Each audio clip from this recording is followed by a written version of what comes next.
오늘 말씀은 지난주 설교의 연장선에서 두 번째 파트가 됩니다.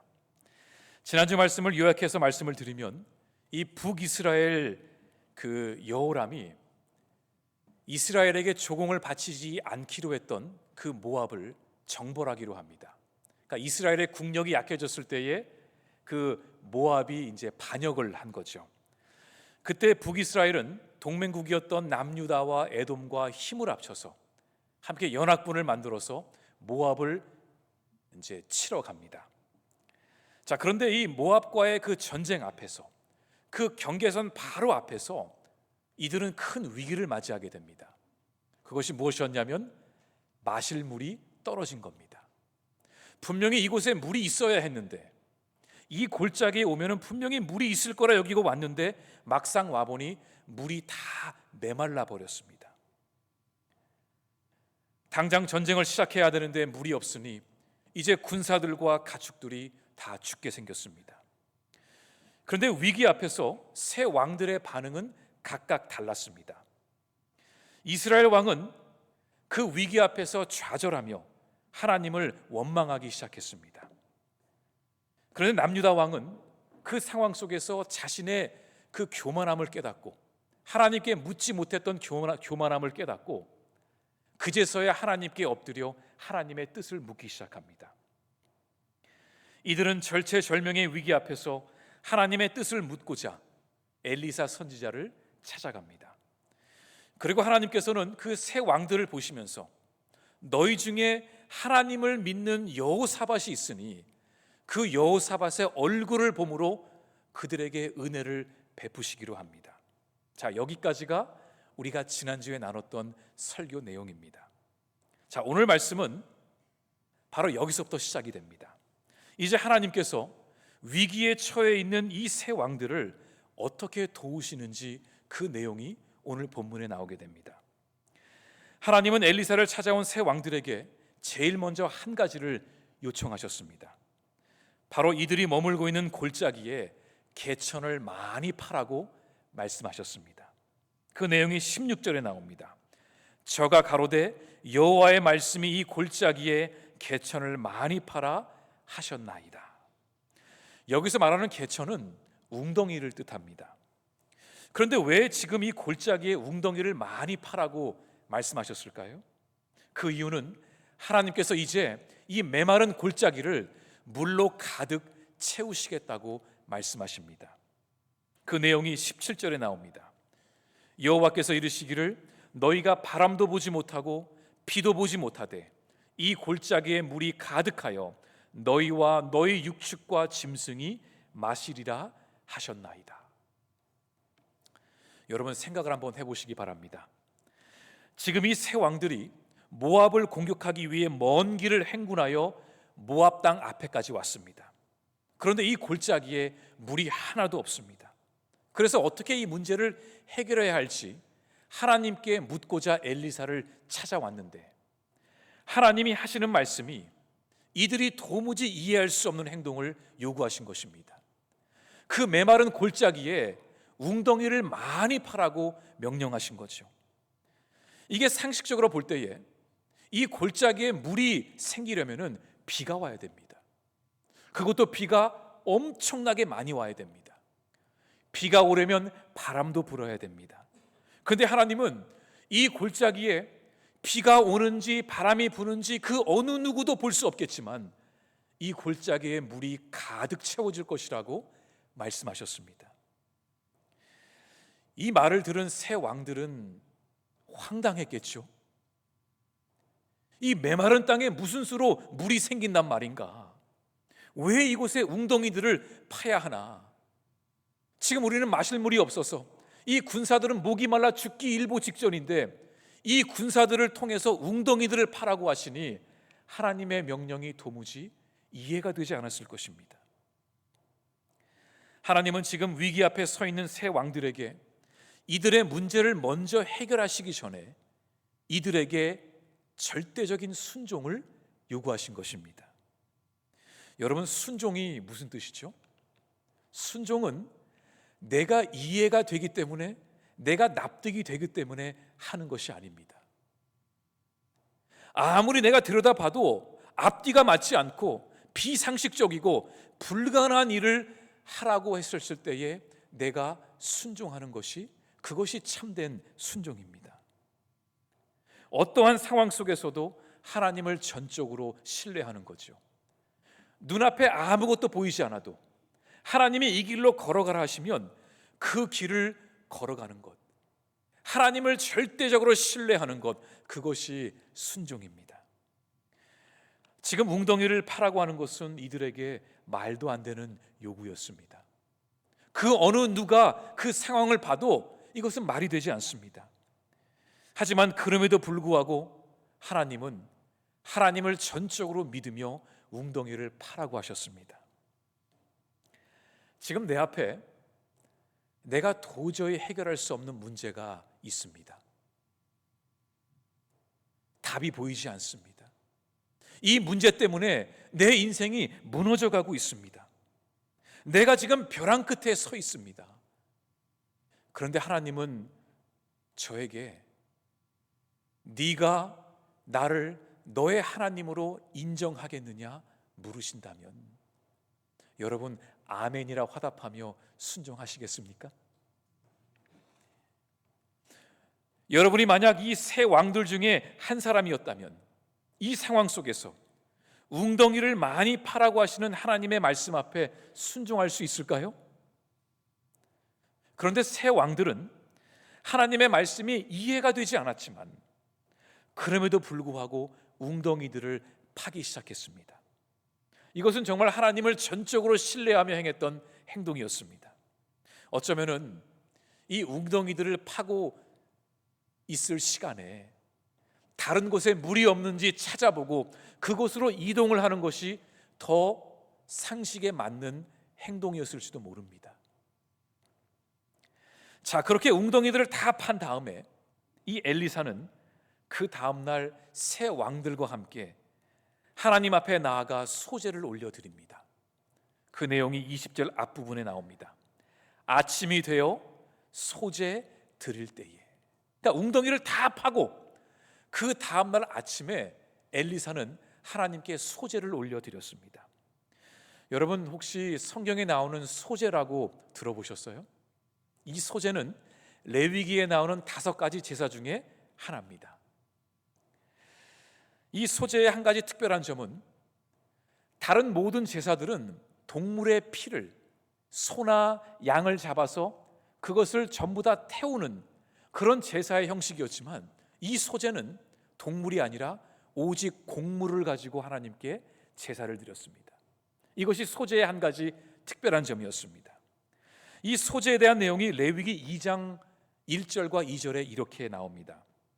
누구든지 소제의 예물을 여호와께 드리려거든 고운 가루로 예물을 삼아 그 위에 기름을 붓고 또 그 위에 유황을 놓아 아론의 자손 제사장들에게로 가져갈 것이요 제사장은 그 고운 가루 한 움큼과 기름과 그 모든 유향을 가져다가 기념물로 제단 위에서 불살지니 이는 화제라 여호와께 향기로운 냄새니라.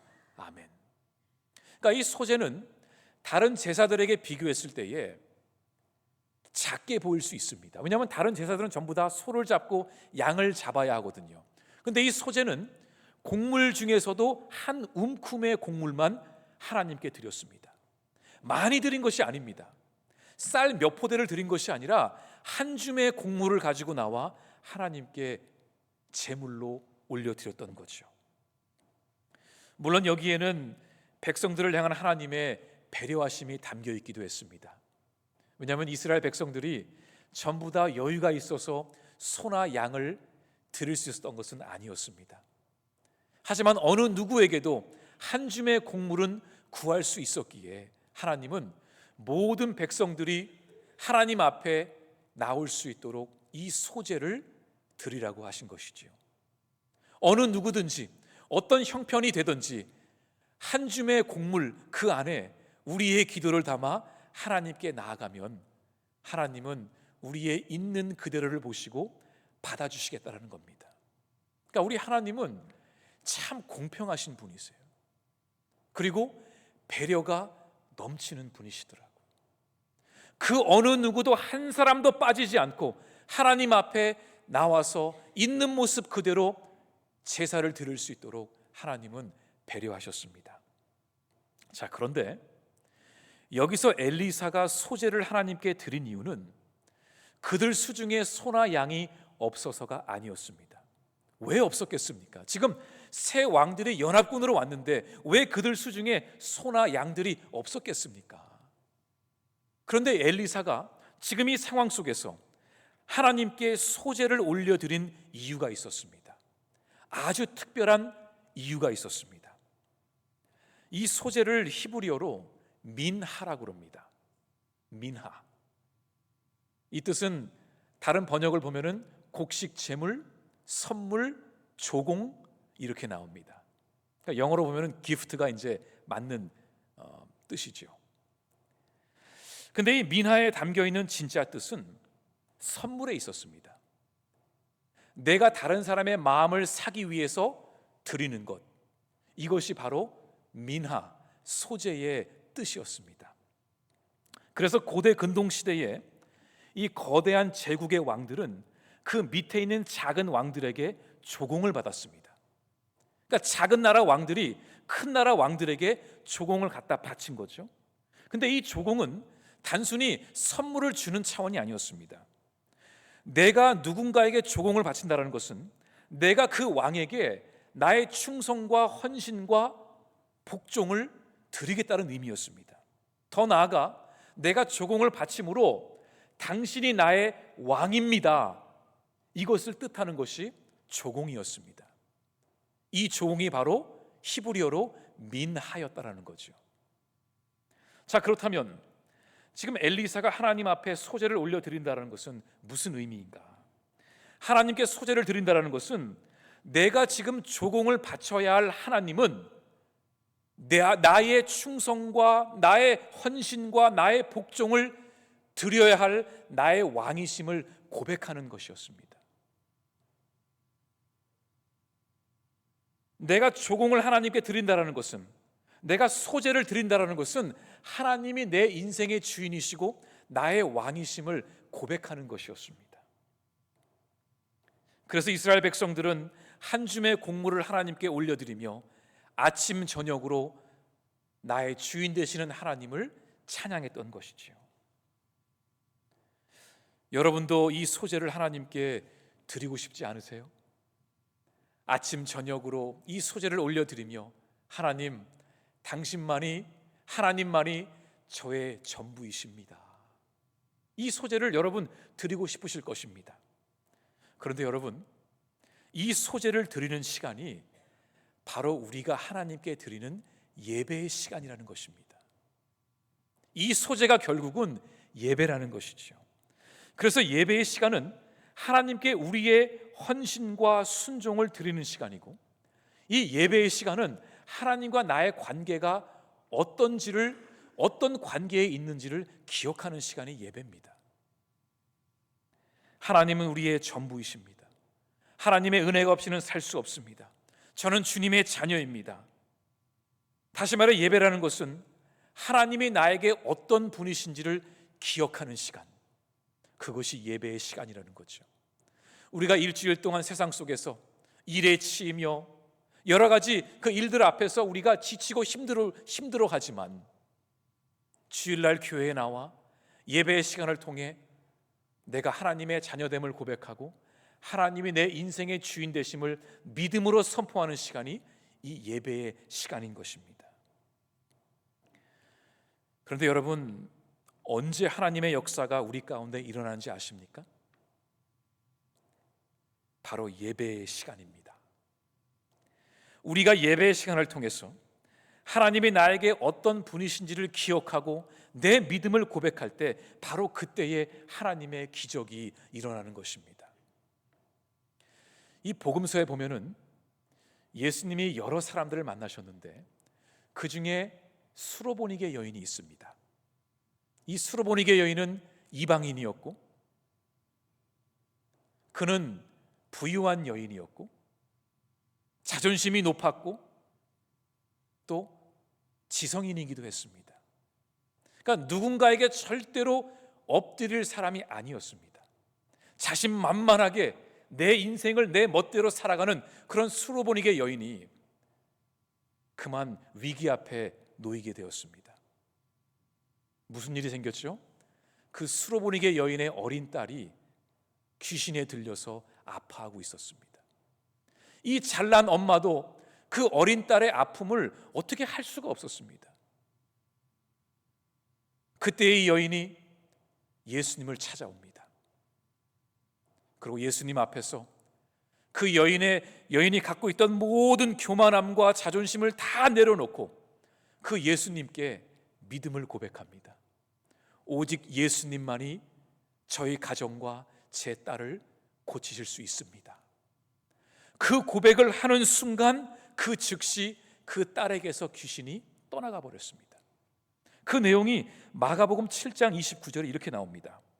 예수께서 이르시되 이 말을 하였으니, 바로 그 순간에 이 말을 하였으니 돌아가라, 이미 귀신이 내 딸에게서 나갔느니라 하시매. 자, 엘리사는 이 소재를 드리고 있었는데 바로 그 시간에 메말랐던 계곡 사이로 물이 폭포수와 같이 흘러나오기 시작했습니다. 엘리사가 소재를 드리는 그 시간에, 그 예배를 드리는 그 시간에 그 메말랐던 계곡 사이로 물이 막 생기기 시작했습니다. 군사들과 가축들이 충분히 물을 마시게 된 거죠. 놀라운 기적이 일어난 것입니다. 20절입니다. 아침이 되어 소재 드릴 때에 물이 에돔 쪽에서부터 흘러와 그 땅에 가득하였더라. 말씀을 잘 보시기 바랍니다. 소재를 드릴 때에, 예배를 드리고 있을 때에 물이 흘러나와 가득했다고 말합니다.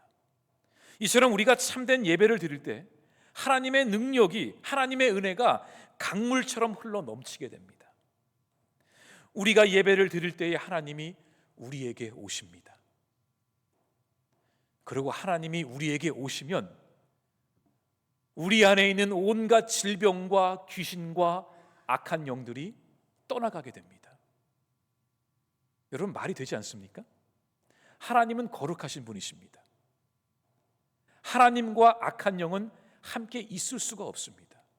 그런데 우리가 예배를 드릴 때에 하나님이 우리 안에 오시고 그 하나님이 우리에게 오실 때에 우리의 질병과 악한 영과 귀신과 우리의 모든 문제들이 떠나가게 되는 것입니다.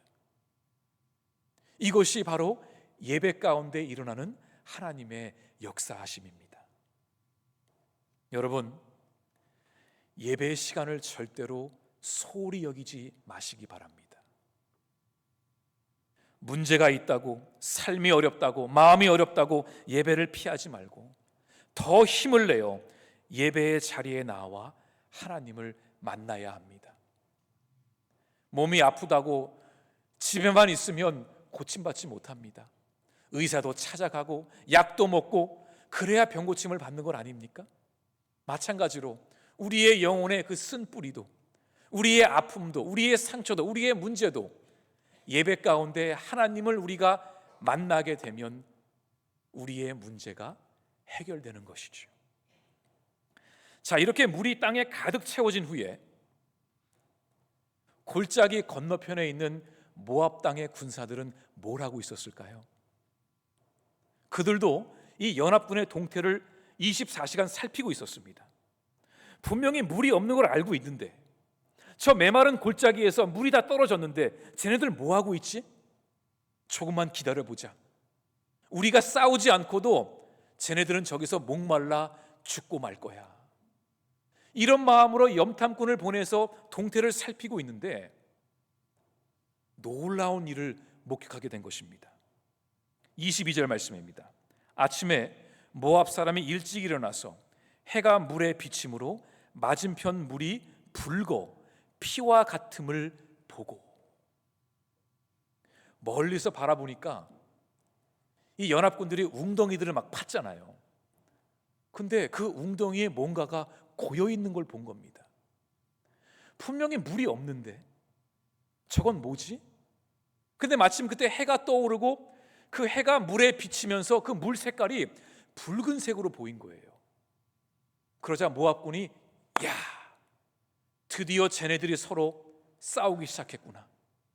저 세 왕들이 의견이 서로 달라서 자기들끼리 지금 죽이고 싸우고 있구나. 지금이야말로 저들을 쳐들어가야 한다.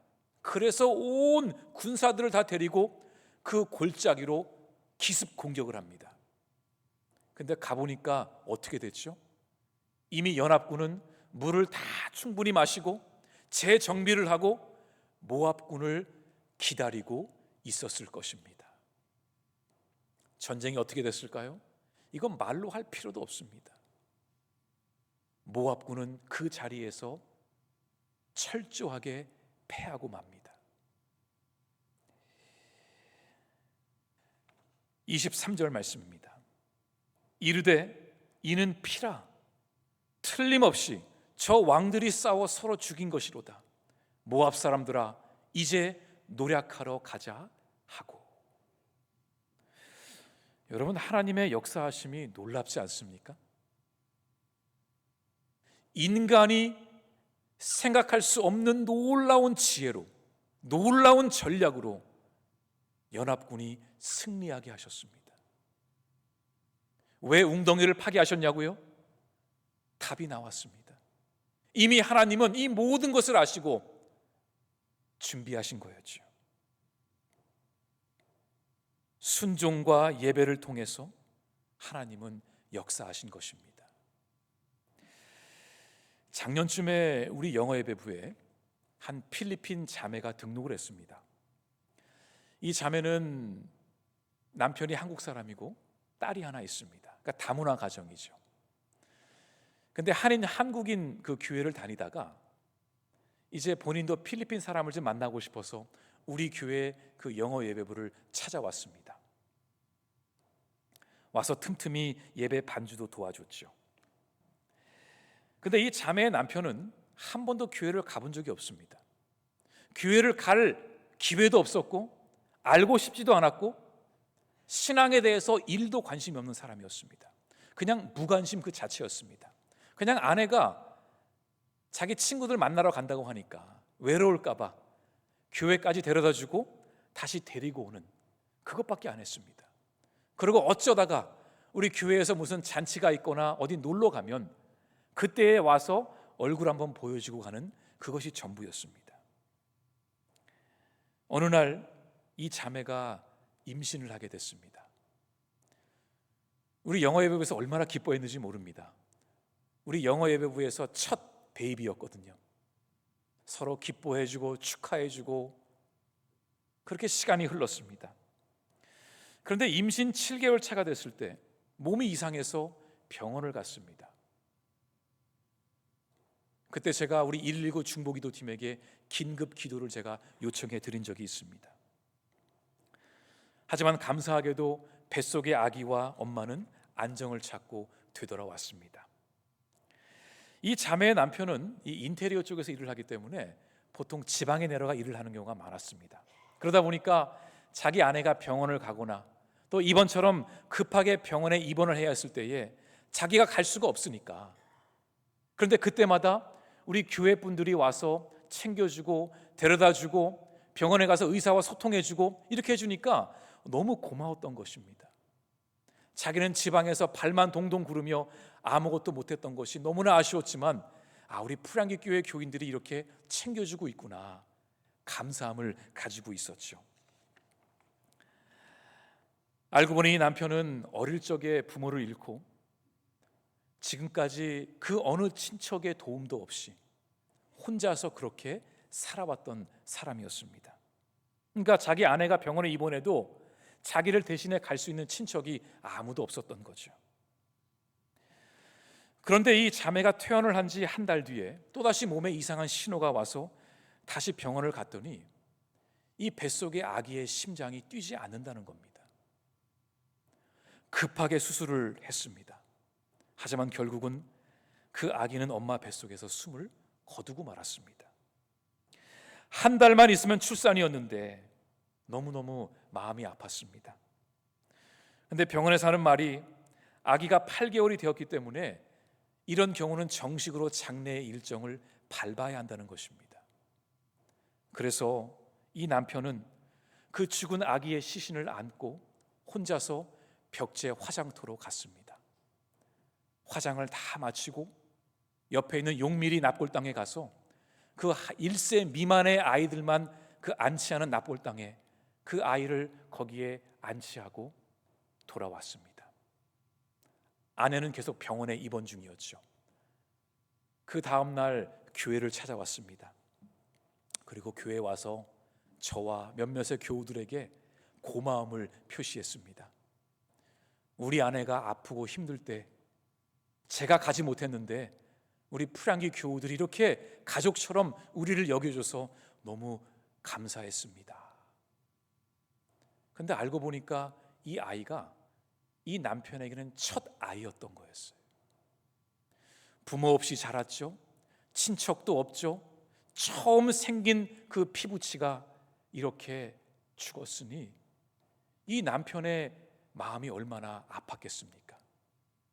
그 죽은 아기의 시신을 품에 안고 혼자서 화장터에 납골당에 갔던 그걸 생각하니까 너무너무 마음이 아픈 거예요.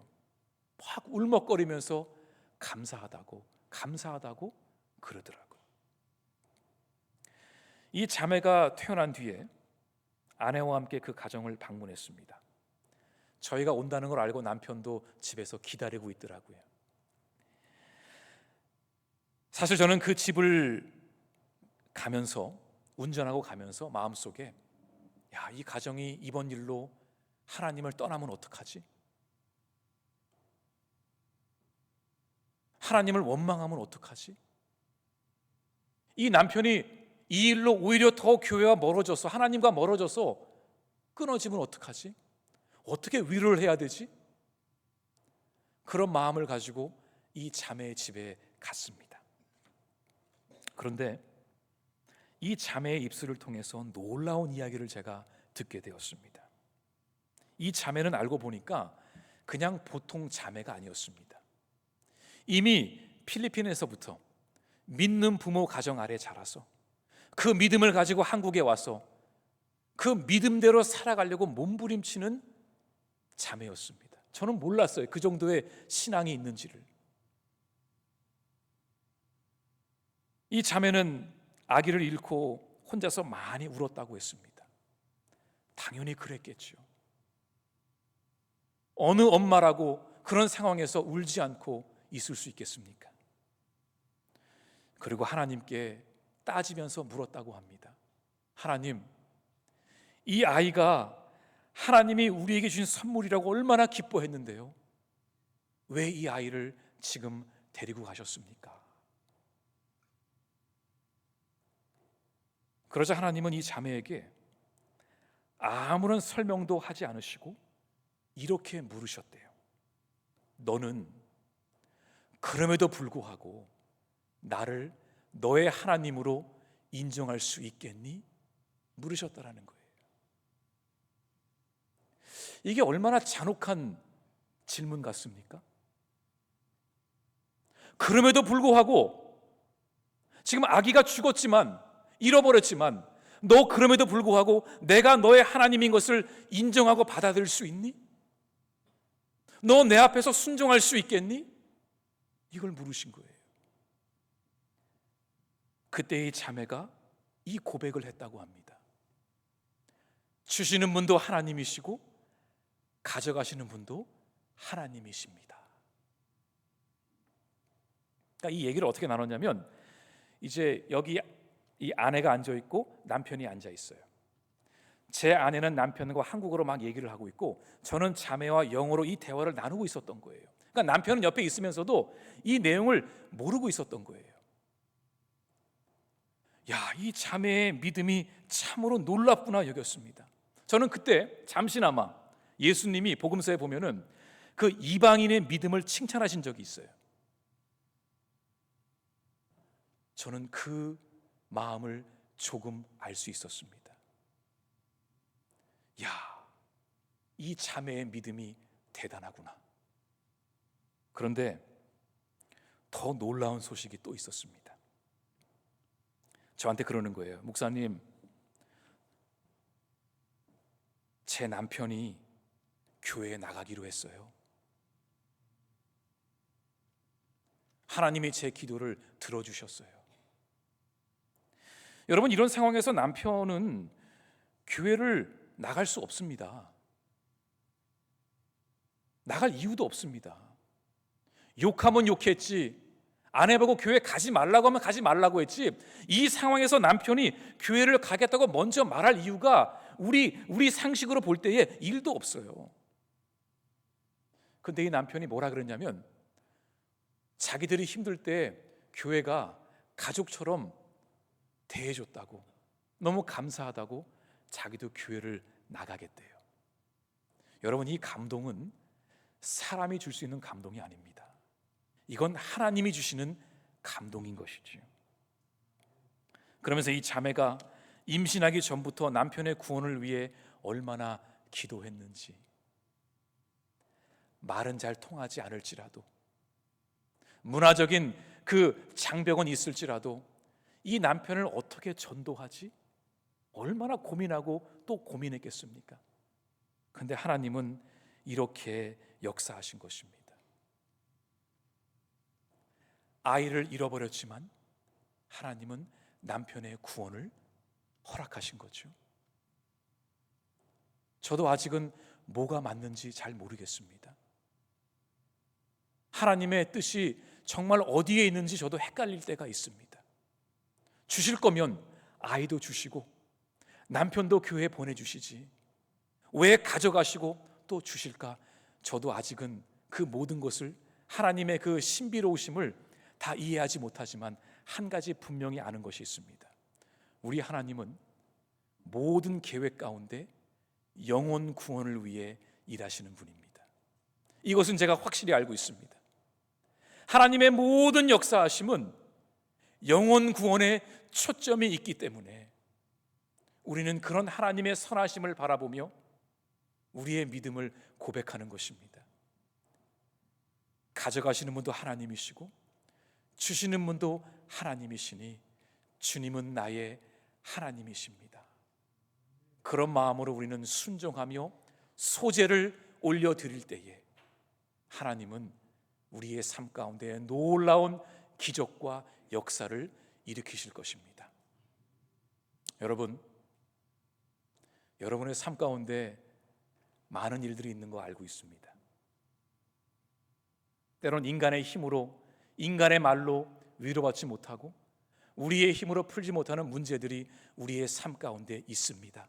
그런데 여러분, 우리에게는 하나님이 계십니다. 우리가 주의 말씀에 순종하고 우리가 예배의 자리에 나아가 하나님, 저를 만나 주십시오. 하나님밖에 없습니다. 주님이 나의 소망이십니다. 우리가 간절히 기도하고 또 기도하고 매달리면 하나님께서 역사하십니다. 우리 믿음 가지고 이번 추석 명절 또 한 주 꼭 승리하시기를 간절히 바랍니다. 주신 말씀을 붙들며 함께 우리 결단의 기도 드리겠습니다. 하나님 아버지, 우리가 주님의 말씀 앞에 순종하게 하여 주옵소서. 예배의 자리를 사모하게 하여 주시옵소서. 우리 앞에 어떠한 문제와 위기가 찾아올지라도 우리의 소망 되시는 주님 앞에 나아가 주님의 능력을 의지하며 나아가는 우리 프랑기의 모든 성도들 되게 하여 주시옵소서. 우리 말씀을 붙들며 함께 결단의 기도 드리겠습니다. 하나님 아버지, 우리에게 순종하는 마음을 허락하여 주시옵소서. 아버지, 예배 가운데 주님의 능력이 우리에게 임하게 하여 주시옵소서. 우리의 소망은 주님이심을 믿습니다. 우리의 예배를 받으시기에 합당하신 주님, 우리의 충성과 헌신과 우리의 순종을 받아주시옵소서. 우리의 예배 가운데에 하나님의 놀라우신 역사가 임하게 하셔서 우리가 오늘도 주님을 바라보며 거뜬히 영적 싸움에서, 우리의 문제 앞에서, 위기 앞에서 승리할 수 있도록 역사하여 주시옵소서. 그런 믿음의 성도들이 되게 하여 주시옵소서. 이 모든 말씀 예수님 이름으로 기도드립니다. 아멘.